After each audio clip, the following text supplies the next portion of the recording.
Friends, आज की कहानी है प्यार और इंतजार भाग 6। पिछले भाग में आपने पढ़ा छाया अपने आप में ही खोए रहने वाले विराट के प्रति बड़ी हमदर्दी महसूस करती थी। एक दिन बातों ही बातों में मिसेज लालचंद ने कहा, एग्जाम आने वाले हैं और छाया को कोई कोचिंग की मदद नहीं मिल पा रही है। तो विराट ने कहा, आदेश हेल्प कर सकता है। मिसेज लालचंद खुश होकर बोली, यह तो ठीक है। अब आदेश अक्सर छाया के नोट्स बनाने में और उसकी पढ़ाई में हेल्प कर दिया करता था। आदेश और विराट दोनों ही ड्यूटी करते थे, इसलिए या तो सुबह का समय मिलता था या फिर शाम को। सुबह का समय ज्यादा व्यस्त था, इसीलिए शाम को ही थोड़ा बहुत पूछ लिया करती थी। ऐसे ही एक दिन शाम का टाइम था, आदेश बैठा हुआ था, तभी उसने देखा कि छाया मुस्कुराती हुई आई। उसके साथ एक और लड़की थी और उस लड़की को देखते ही आदेश चौंक पड़ा, क्योंकि यह तो सुमन थी। उसे देखते ही आदेश उठ खड़ा हुआ और बोला, सुमन तुम यहाँ। सुमन भी उसे देखकर चौंक पड़ी। वह हैरानी भरे स्वर में बोली, कितना आश्चर्य है, मैंने तुम्हें यहाँ देखने की उम्मीद नहीं की थी। आदेश भी बहुत खुश था, मुझे भी तुम्हें यहाँ देखने की उम्मीद नहीं थी। और अंकल आंटी सब सही है? हाँ, हम सब लोग यहाँ से थोड़ी ही दूरी पर रहते हैं। सुमन, मुझे तुमसे बहुत सारी बातें करनी है। विराट के बारे में तुम्हें बताना है। और राखी क्या तुम्हारे साथ ही रहती है? वह थोड़ा दुख से थोड़ा गुस्से से बोली, वह मेरे साथ नहीं रहती, वह तो उसी दिन अलग हो गई थी जिस दिन हम लोग यहाँ आए थे। आदेश बेसब्री से बोला, लेकिन तुम लोग अचानक क्यों चले गए थे? तुम मेरे घर पर कल छाया के साथ आना, मैं तुम्हें सारी बातें बताऊंगी। ठीक है, अभी मैं घर पर बोलकर नहीं आई हूँ, मुझे जल्दी भी जाना है। इतना कहकर सुमन वहां से चली गई। विराट मन में सोच रहा था कि इस राखी वाली बात के बारे में आदेश को बताए या नहीं, लेकिन बताने में समस्या। आदेश विराट को लेकर सेंसिटिव ज्यादा ही हो जाता था और उसकी बातें धीरे धीरे उपदेश भरी हो जाती थी, जो झेल नहीं पाता। उसे गुस्सा भी आ जाता था, इसलिए विराट ने आदेश को राखी के बारे में कुछ भी नहीं बताया था। लेकिन इस बीच फैसला कर चुका था कि वह राखी के बारे में सोचना बंद नहीं करेगा। वह उसे भूल ही नहीं सकता, लेकिन उसके बारे में पता जरूर लगाएगा कि मामला आखिर है क्या। वह अभी भी सोच ही रहा था कि मोबाइल की घंटी बज उठी। नंबर उसने देखा तो वह आश्चर्य से उछल पड़ा। यह तो राखी का नंबर था। एक लंबे अरसे के बाद राखी उसे फोन कर रही थी। उसने फोन उठाया। हेलो, उधर राखी थी। बोली, विराट मैं तुम्हें कुछ बताना चाहती हूँ, तुमसे कुछ बात करना चाहती हूँ। वह तुम अपने ऑफिस के बाहर जो सामने कॉफी हाउस है, वहां पर मुझे कल सवेरे मिलो। विराट के लिए इतना ही काफी था कि राखी ने उसे फोन किया था। खुशी से कांपती आवाज में बोला, ठीक है। अपनी ड्यूटी करके आदेश लौटा तो केतकी आकर बोली, बेटा हाथ मुंह धोकर चाय पी लो। फिर हाँ, फिर क्या? आदेश ने पूछा। कुछ नहीं, पहले हाथ मुंह धोकर आओ, चाय पियो, फिर बताती हूँ।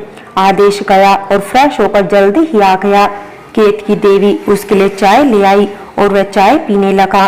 केतकी देवी उसके सामने खड़ी हो गई। उन्हें देखकर लगा जैसे वह कुछ कहना चाह रही हो। आदेश बोला, बताइए चाची जी, आप क्या कहना चाह रही हैं?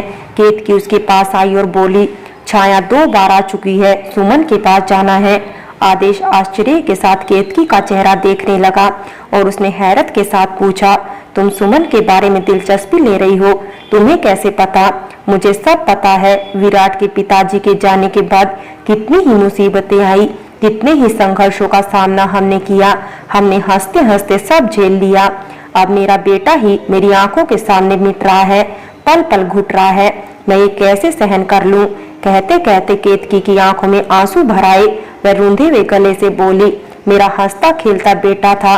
पता नहीं वह कौन सी मनहूस घड़ी थी जब वह उस लड़की से मिला। मैं इस बुढ़ापे में अब सुकून और आराम चाहती हूँ।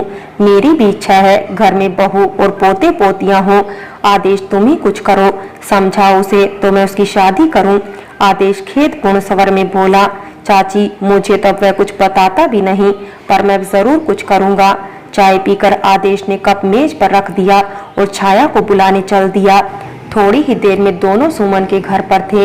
यह भी महज संयोग नहीं था कि सुमन का भी उधर ही घर था जिधर इन लोगों ने किराए पर लिया था, क्योंकि यह नई बसी हुई कॉलोनी थी। ऐसी कॉलोनी जो अति शीघ्र कुकर मुत्ते की तरह नई नई उगाती है। वहाँ न लाइट होती है और न ही पानी, जब कोई सुविधा ही नहीं होती तो फिर किराए भी सस्ते होते हैं। यहाँ सस्ते किराए पर घर आसानी से मिल जाते हैं। ऐसे ही मकान में सुमन के पेरेंट्स रह रहे थे। वैसे तो वे अपने पैतृक गांव में ही रहते थे, पर वहाँ भी इनकम कोई खास नहीं थी। गांव से दूर खेतों में झोपड़ी वाला मकान बना रखा था, वहीं रहते थे और अपनी फसल की रखवाली करते थे। वहीं पर विराट की राखी से दूसरी बार मुलाकात हुई थी। आदेश छाया के साथ अंदर गया। न घर बहुत ज्यादा अच्छा था और न ही बहुत ज्यादा खराब था, सामान्य रहन सहन था। सुमन के पेरेंट्स ने आदेश और छाया का दिल खोलकर स्वागत किया। सुमन ने आदेश छाया को बिठाया और स्वयं उनके लिए खाना बनाने के लिए चली गई। थोड़ी ही देर बाद टेबल पर नाश्ता लगा हुआ था और सभी लोग नाश्ता कर रहे थे। सुमन की माँ बोली, जब हम लोग वहाँ गांव में थे तो हमने विराट को लेकर कुछ सोचा था, लेकिन सब अरमान अचानक बिखर गए। जब हम वहाँ से दिल्ली आए थे तो हमने सोचा कि तुम्हें इन्फॉर्म कर दूं, पर राखी ने ऐसा करने नहीं दिया। सुमन की माँ ने सुमन से कहा, जाओ खाने पीने का प्रबंध करो, मैंने सारी बात बताती हूँ। सुमन किचन में चली गई। सुमन की माँ ने कहानी शुरू की, बेटा कुछ बातें ऐसी होती हैं जिनसे हम जुड़े होते हैं तो उनके सुख दुख के साथ उनके दोषों की सजा भी हमें भुगतनी होती है, चाहे वह काम हमने किए हो या ना किए हो। सुमन के पापा और राखी के पापा सगे भाई हैं। हमारा पैतृक गांव तो हिमाचल प्रदेश में ही था। राखी के पापा हरिश्चंद्र की पढ़ लिख कर नौकरी लग गई थी, अच्छी पोस्ट थी, अतः वे दिल्ली में ही बस गए थे। उन्होंने वहाँ मकान भी खूब आलीशान बनवाया था। हम लोग यहीं रहते रहे। फिर कुछ समय का ऐसा फेर हुआ कि एक दुर्घटना में हरिश्चंद्र कई दिनों तक बीमार रहने के बाद चल बसे। राखी शुरू से ही अमीरी में पली थी, जिस कारण उसकी आदतें वैसी हो गई थी, पर परिस्थिति बदल गई थी। इधर हम लोग गांव में रहते हैं। एक बेटा है जो यहीं दिल्ली में पढ़ रहा है। जब हमने विराट को देखा तो निश्चय किया कि हम सुमन की शादी विराट से कर देंगे। जब यह बात हमने रात में सुमन के पापा से कही तो राखी भड़क उठी कि तुम सुमन की शादी विराट से नहीं कर सकती। राखी उस वक्त छुट्टियां बिताने घूमने के लिए हमारे यहाँ आई थी। हमने फिर ज्यादा बहस नहीं की। उसी रात वह गायब हो गई तो हम घबरा गए। उसको ढूंढने के लिए हम भी यहाँ आए। हमने तो यही रहने का निश्चय किया, क्योंकि यहाँ आने का प्रोग्राम तो हमने बहुत दिनों से बनाया हुआ था। हमें राखी के बारे में पता चल गया था कि वह सकुशल अपने घर पर है। उसके बाद से फिर हमने उसे कोई मतलब नहीं रखा, क्योंकि उसके भाव मेरी समझ में नहीं आ रहे हैं। मुझे तो लगता है कि वह मानसिक रोगी है।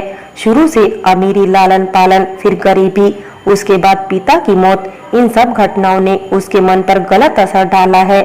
उसके अंदर असुरक्षा की भावना है तो वह कुछ अजीबो गरीबो हरकतें करती है। वह अपनी उलझन में है और वैसे भी जब तक उसके पापा रहे तब तक मतलब रहा। उसकी मम्मी ज्यादा मतलब नहीं रखती थी, तो तुम्हें इसीलिए बुलवाया था कि अब हमें अपनी बेटी की चिंता है। तुम विराट की माँ से कहना कि अगर उन्हें पसंद हो तो मैं सुमन की विराट से शादी की बात करूं। यह सुनकर आदेश मन ही मन बहुत खुश हो उठा। उसने कहा, ठीक है, मैं जाकर बताऊंगा। विराट कॉफी हाउस पहुंचा तो उसने देखा कि राखी वहां पहले से ही मौजूद थी। विराट ने घड़ी में समय देखा तो अभी 8 ही बजे थे।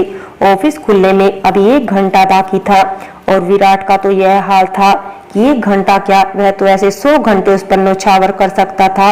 एक्चुअली सच बात तो यह है कि वह तो उसके लिए ऑफिस भी छोड़ सकता था, तो थोड़े से समय की क्या बात है।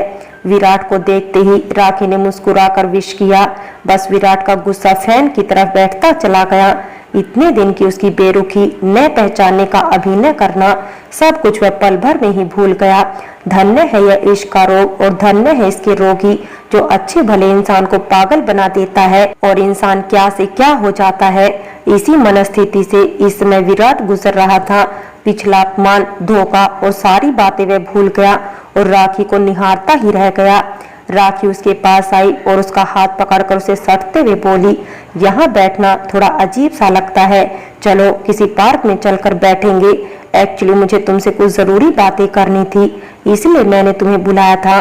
विराट ने उसकी तरफ देखा, जैसे मन ही मन भापने की कोशिश कर रहा था कि उसके मन में क्या चल रहा है, पर वह कुछ भी समझने में नाकाम रहा।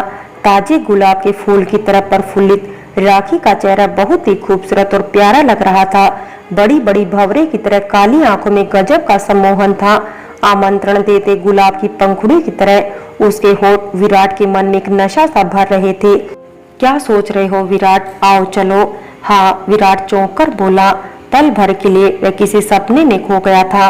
राखी के पुकारने से जैसे वह नींद से जागा और अपने सपने से बाहर आया। चलो, दोनों पार्क की तरफ चल दिए। जीवन की गहमा गहमी शुरू हो गई थी। सड़क पर सवेरे सवेरे की जल्दी में वाहनों की दौड़ शुरू थी।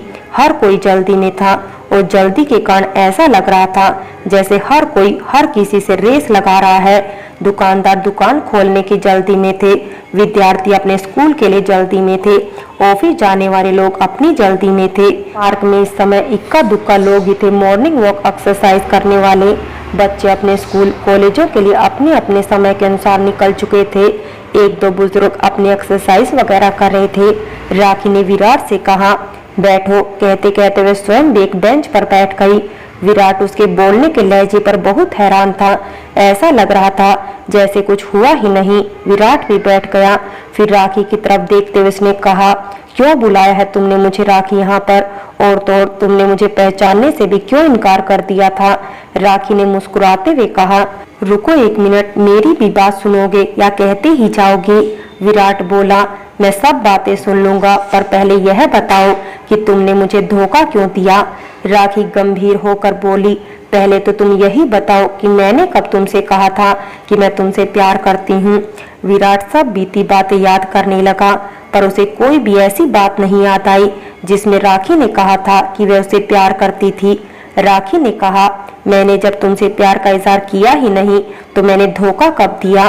तुमने मेरी जान बचाई थी, यह मुझ पर बहुत बड़ा एहसान था। एक्चुअली तुमने मेरी ही नहीं बल्कि मेरी माँ की भी जान बचाई, क्योंकि मेरी माँ हार्ट पेशेंट है। मेरे मरते ही वह तुरंत मर जाती। मेरी कहानी बहुत ही दुख भरी है।